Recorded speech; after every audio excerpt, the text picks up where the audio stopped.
Good morning, friends or the students. So let's start with the today's Google Classroom. Today's Google Classroom, it is about the paper name, it is organic chemistry.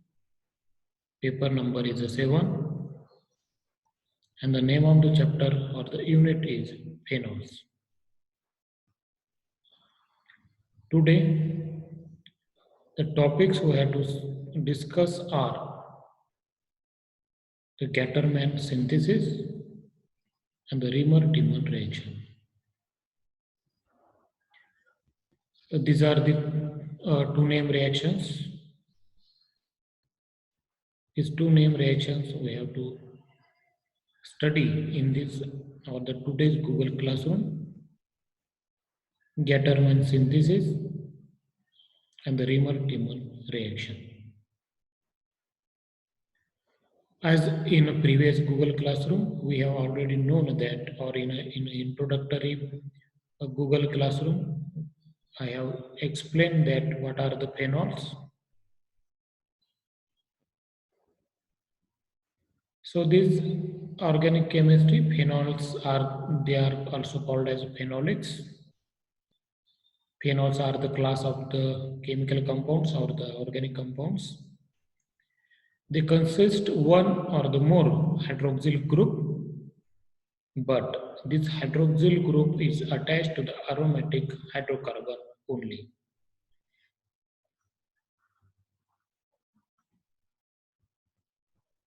So these phenolic compounds, if the hydroxyl group, one or more hydroxyl groups are attached with the aromatic hydrocarbon, then this type of the organic compounds are called as phenols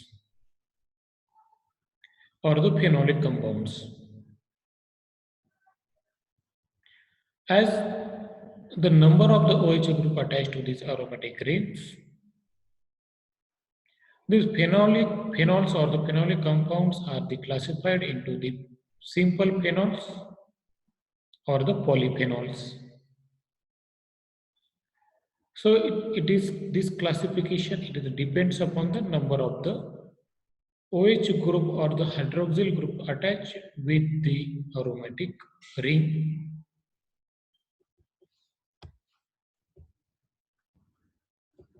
So let's start with the first reaction, that is a Riemer-Tiemann reaction.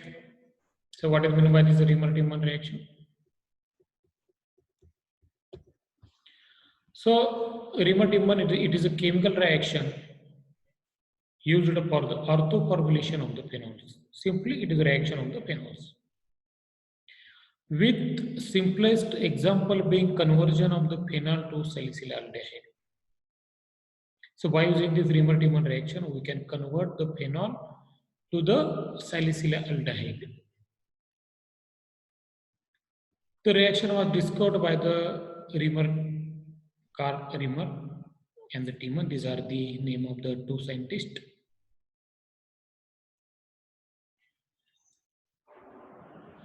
So hydroxides are readily not soluble in the chloroform. Thus the reaction is generally carried out in a basic solvent system.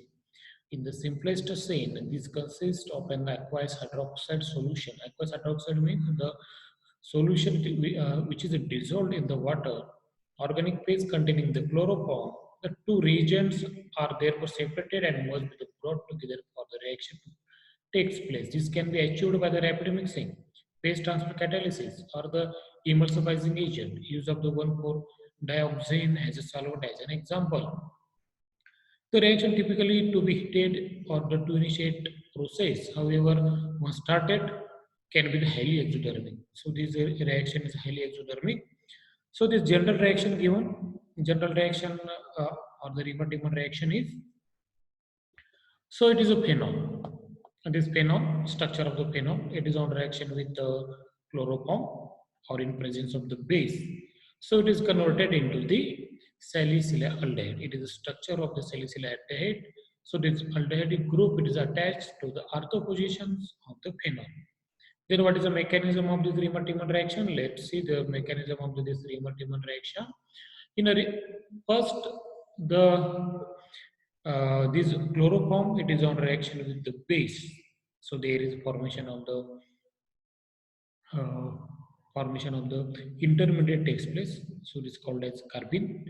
So this it is the first formation of the carbene takes place, and then the phenolic uh, resonance or the electron donating group. So this phenol, it is ortho directing group. So the ortho carbon atom of the phenol ring, it attacks on the carbon of the this uh, chloroform, and so there is a stabilization of the charge takes place by the resonance structures in the, let's see the transfer of the electron pair from the single to the oxygen atom. Stabilization of this negative charge by this oxygen atom is takes place.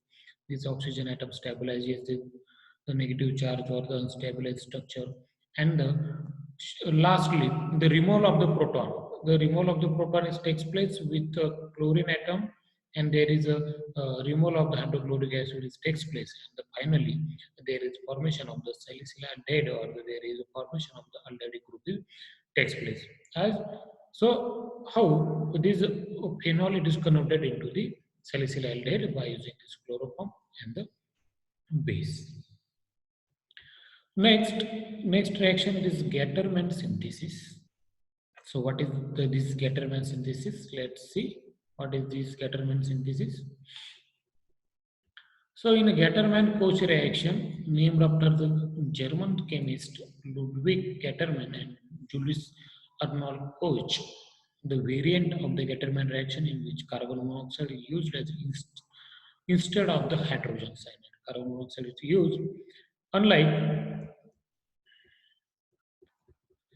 the Gattermann reaction, this reaction is not only applicable to the phenols and the phenol ester substrate, although highly unstable formyl chloride was initially postulated as an intermediate. Formylation, protonated carbon monoxide is now thought to be the react directly with arene without the initial formation of the formyl chloride. Additionally, when a G chloride is used as a catalyst, or when the carbon monoxide is not used at a high temperature, the presence of the copper first chloride or the nickel second chloride co-catalyst is often necessary. The transition metal co-catalyst may serve as a carrier by the first forming reacting with CO2 from the carbonyl complex. This is transferred into the active electrophile. So let's see what is this mechanism. This hydrogen cyanide HCl. So there is first, by using the Lewis acid, so there is the first formation of the hydrocyanic acid which takes place. This hydrocyanic acid is on reaction with this phenol, and there is the formation of the our final product is takes place. Okay, thank you.